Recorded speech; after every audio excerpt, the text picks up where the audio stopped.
Carson Palmer said Thursday the pelvic thrust that may lead to him being fined wasn't meant to taunt the Seahawks crowd late in a 39-32 victory on Sunday night. Palmer told ESPN it was a gesture directed at three of his friends who were sitting in the stands and behind the Cardinals bench there, and the gesture was caught by cameras during NBC's broadcast of the game and has gone viral. Skip.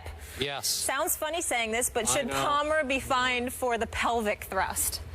Molly, yes, he should. Stephen A., yes, he should.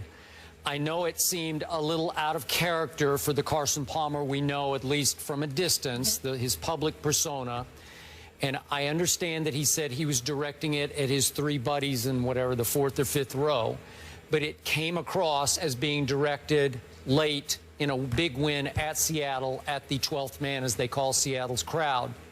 And the conduct code prohibits any sexually suggestive gesture. And I think this would qualify, this pelvic thrust, as that. So just to keep it all straight, keep it on the up and up, no matter what he intended, it came across the wrong way, wrong place, wrong time, caught on camera, went viral. Yes, the NFL must step in and say, no, you cannot. You must be fined.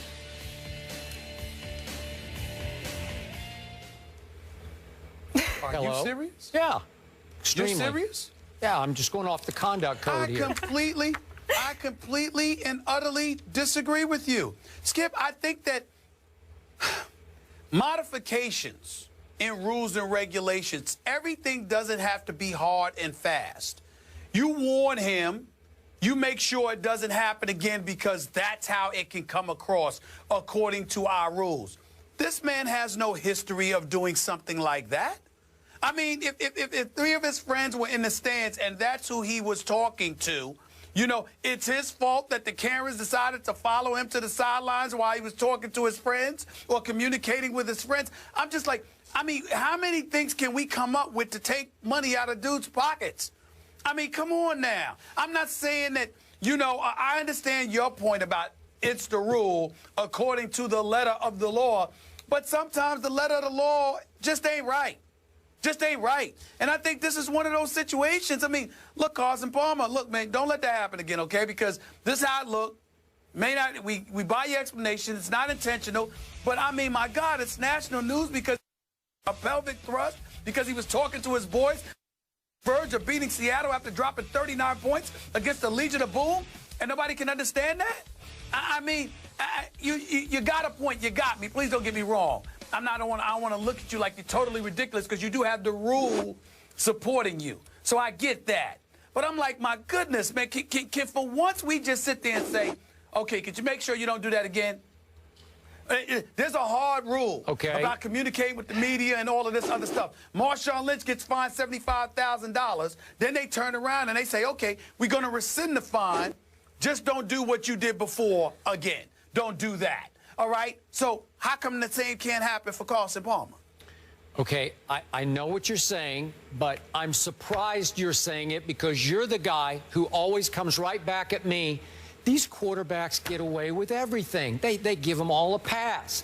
And if I can go here, especially the white quarterbacks seem to get the lily white treatment from the league because they want to prop them up as the biggest stars. Give me an example. Okay, well, I don't know an example, but this is an example. This is one where it's like a throat slash. It falls into the same realm. You just can't do it. It's just unbecoming of a pro football player. And again, it's not that the cameras today are following you to the sideline. They're all over this sideline. Nobody can get away with anything anymore on the sideline that is not caught on somebody's camera.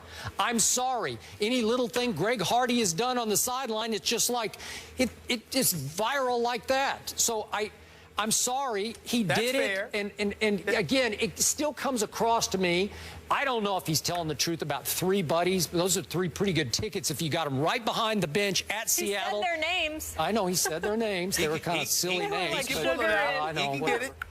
What's that? Maybe he can pull that off. He can get those tickets. Right, he can get those tickets. He must have. Okay. Even if I buy his explanation, and I will. Okay. It looks like he's aiming it at the Seattle fans, and this is Carson Palmer. He's a franchise quarterback. He is leading the league in QBR, and a pelvic thrust appearing to be aimed at the Seattle crowd is way out of bounds. I'm sorry. The league has to say that's just wrong. No matter what your real intention was, it comes across. It's a bad look for the National Football League. From a PR standpoint, a pelvic thrust, I'm sorry, you just have to say no. You don't have to fine him $2 million, but just you have to send a message with a small fine.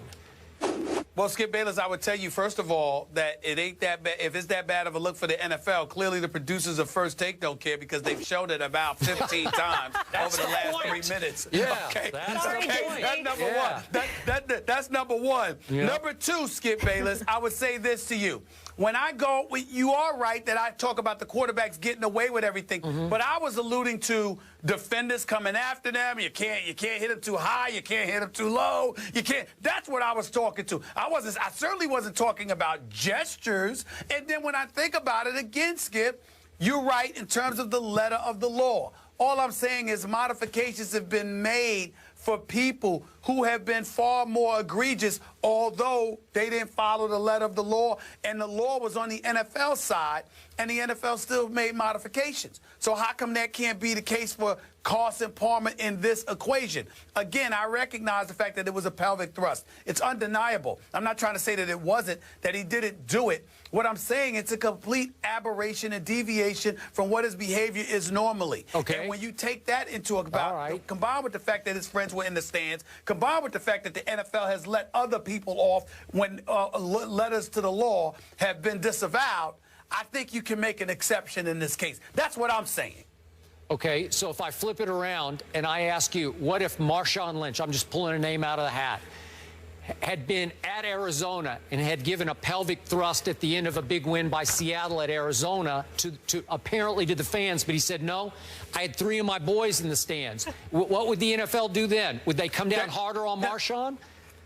I think they would, and I think they should, because there's a track record of egregious, and I won't say egregious, but there's a track record of him, not egregious, but there's a track record of him ignoring the rules, bucking the system, and doing what he does. Your track record matters in life. Wow. You can go into court, Skip, and the fact that you committed...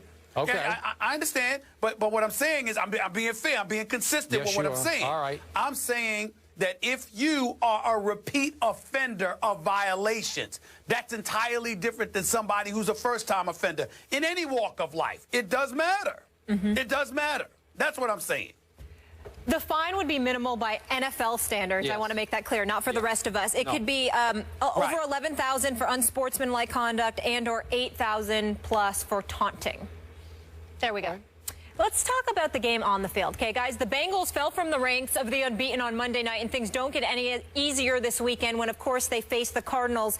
Stephen A., Bengals, Cards, who wins this one? Oh, this is a tough one. But because the Bengals just lost, and I think they're a big-time team, I definitely think they are capable of going to Arizona and winning this football game as opposed to losing a second game in a row. I think the game that Andy Dalton had last week, he's anxious to make amends for that.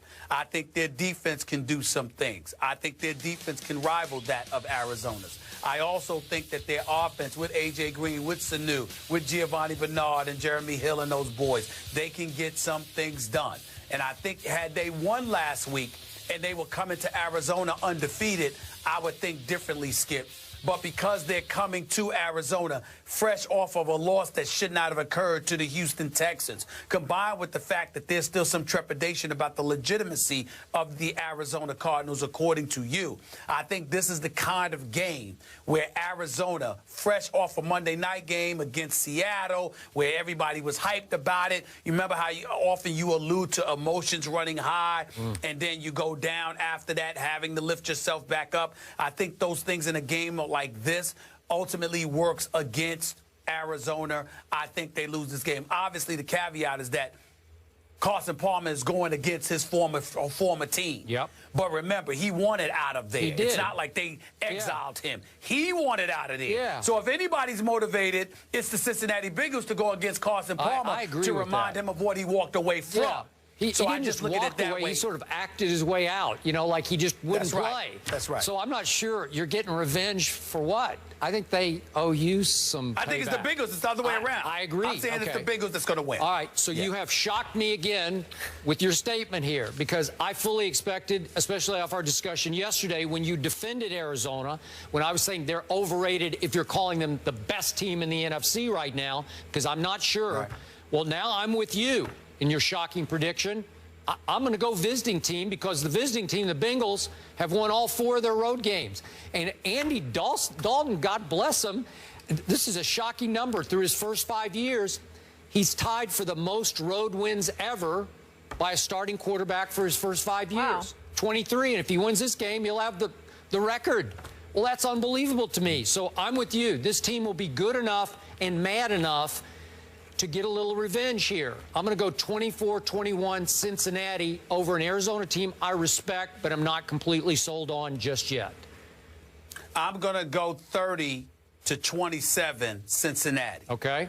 All right, we're both going Bengals here. Up next, let's talk Seahawks, though. Offensive coordinator Darrell Bevell had some shade to throw at his quarterback, Russell Wilson. We'll tell you what he said after the break and break it down.